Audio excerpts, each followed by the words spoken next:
Good morning to each and everyone. Before we start our PREBID conference for pre-infrastructure projects FY 2024, may we call on Mr. Damiano Ifniki to lead the opening prayer.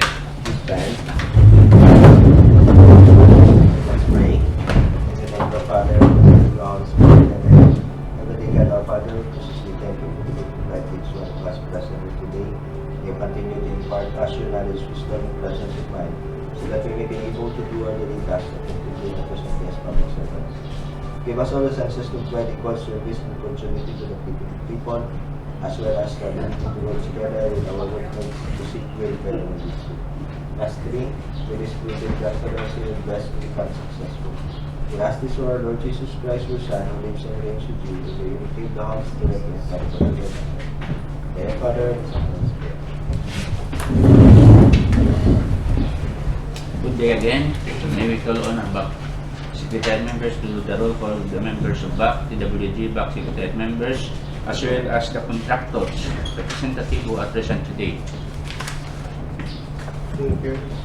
As I call your name, please acknowledge Engineer Jean Herminal, BAC Chairperson. Present.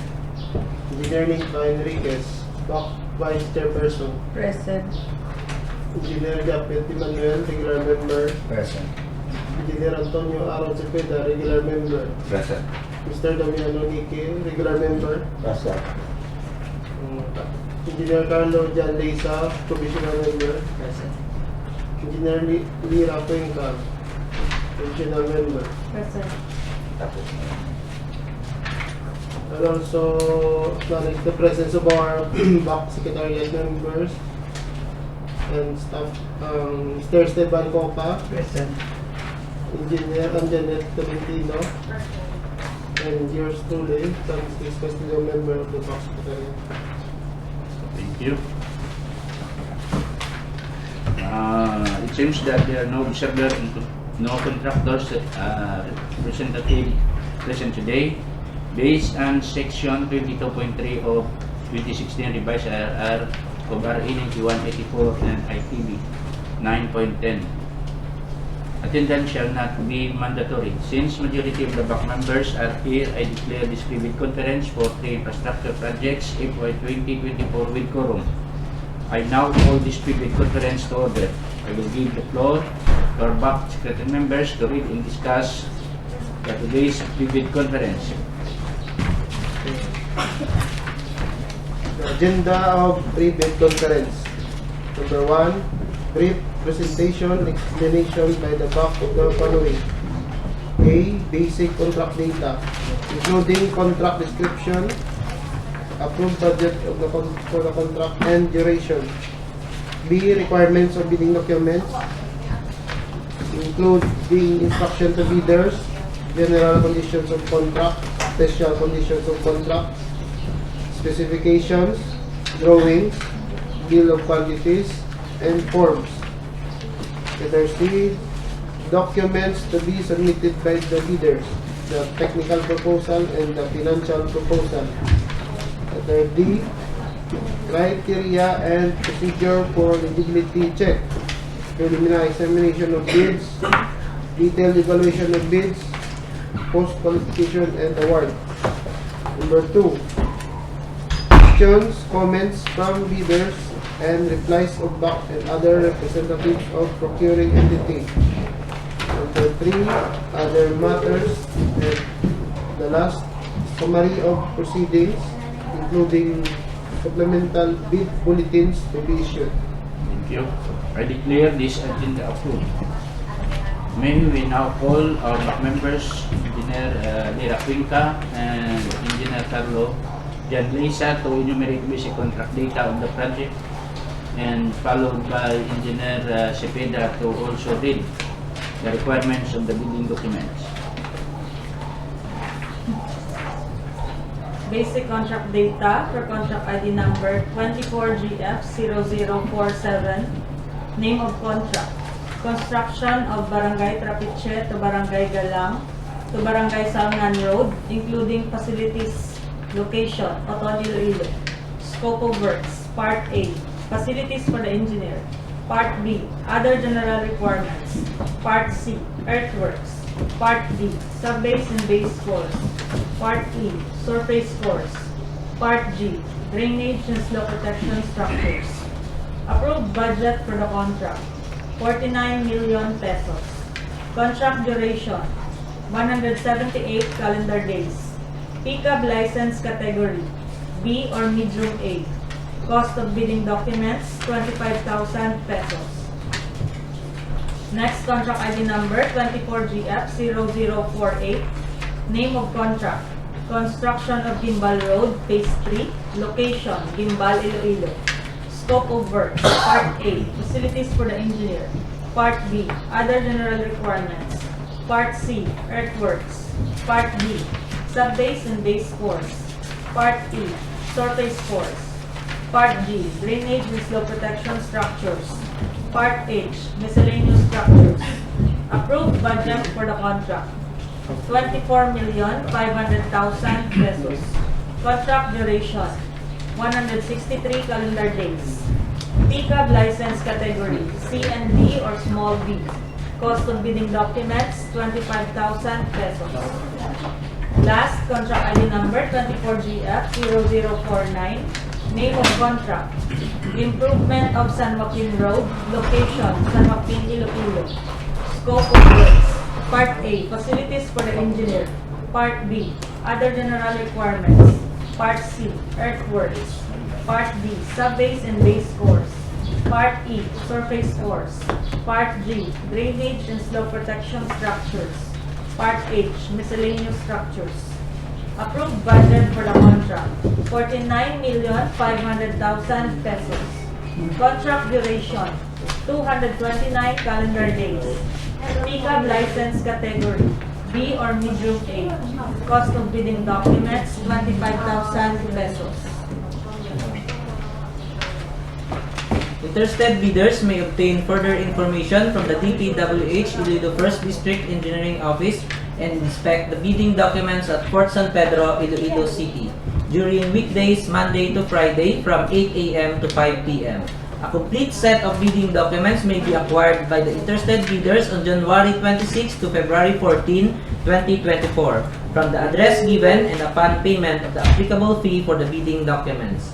It may also be downloaded free of charge from the website of the Philippine Government Electronic Procurement System or PhilGEPS and the website of the procuring entity, provided that the bidder shall pay the applicable fee for the bidding documents not later than the submission of their bids. Bid submission may be done manually or electronically online. However, bidders should only select one mode of submission, either manual or electronic. Similar to manual submission, the guidelines for the preparation and submission of an electronic bid are contained in the BDS or the bid data sheet. Bids must be duly received by the back secretariat at the address given. For manual submission or the electronic bids _Iloilo first at dpwh.gov.ph for electronic submission on or before February 14, 2024 at 10 a.m. All bids must be accompanied by a bid security in any of the acceptable form and in the amount stated in the ITG or the instruction to bidders clause 18. Bid opening shall be on February 14, 2024 after the eligibility processing at the Procurement Office, DPWH Iloilo 1st DEO, Fort San Pedro Road, Iloilo City. Bids will be opened in the presence of the bidder's representative who choose to attend address given. Late bids shall not be accepted. The DPWH Iloilo 1st District Engineering Office reserves the right to reject any and all bids, declare a failure of bidding, or not award a contract at any time prior to contract award in accordance with Section 41 of RA 9184 and its IRR, without hereby incurring any liability to the affected bidder or bidders.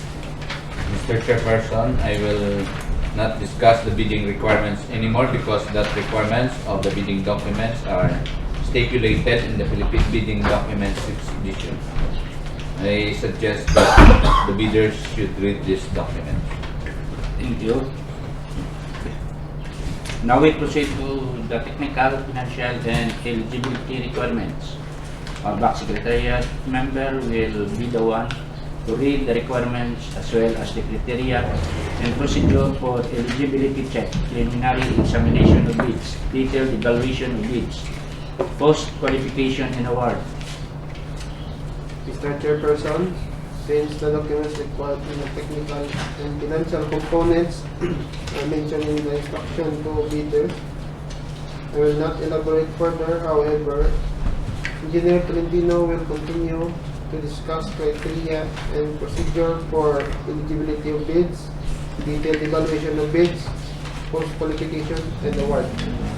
Opening a preliminary examination of technical components of bids. The purpose of this examination is solely to determine the presence or absence of each of the required documents comprising the bid. As stated in section 3.5.2, using a simple non-discretionary pass if present or fail if absent criterion with the aid of checklist. Eligibility check. After the preliminary examination of the technical components of the bids, the BAC, assisted by its BAC Secretariat, shall conduct the eligibility check of each bidder that passes the documentary requirements for the technical components of the bids. That is, the BAC shall determine if the bidder is eligible to bid for the contract being procured. This shall be done electronically using DPWH.CWA. Preliminary examination of financial components of bids.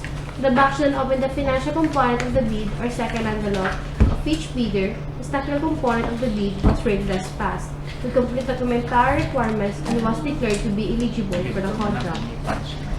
Criteria for the detailed evaluation of bids. In the detailed evaluation of the bids that pass the preliminary examination, the BAC shall apply non-discretionary criteria including the following: completeness of bids, arithmetical corrections, evaluation on equal footing, rule of discrepancies. Bid prices in figures versus words prevail. Total price per item versus unit price prevails. Total price versus actual sum of component items, actual sum prevails. Unit cost in bid estimate versus unit cost on BOQ prevails. And total calculated bid prices. Post-qualification. The post-qualification shall verify, validate, and ascertain all statements made and document submitted by the bidder with the LCB, using non-discretionary criteria as stated in the bidding documents.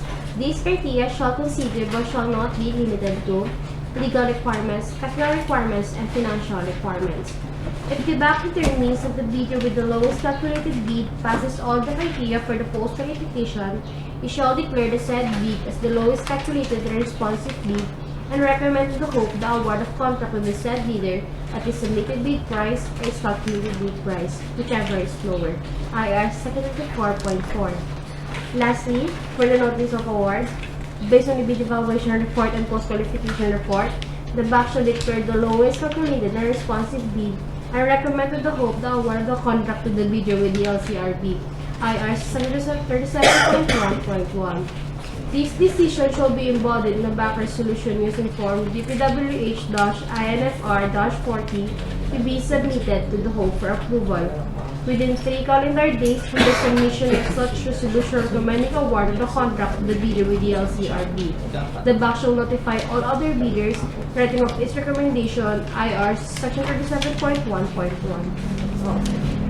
Thank you, Engineer Tolentino. Any question, clarification? I move to adjourn the PREBID conference for FY 2024 projects. I second the motion. Engineer Enriquez move the PREBID conference to be adjourned and duly seconded by Mr. Nicky. Any additional questions? If none, I call this PREBID conference for civil works FY 2024 closed.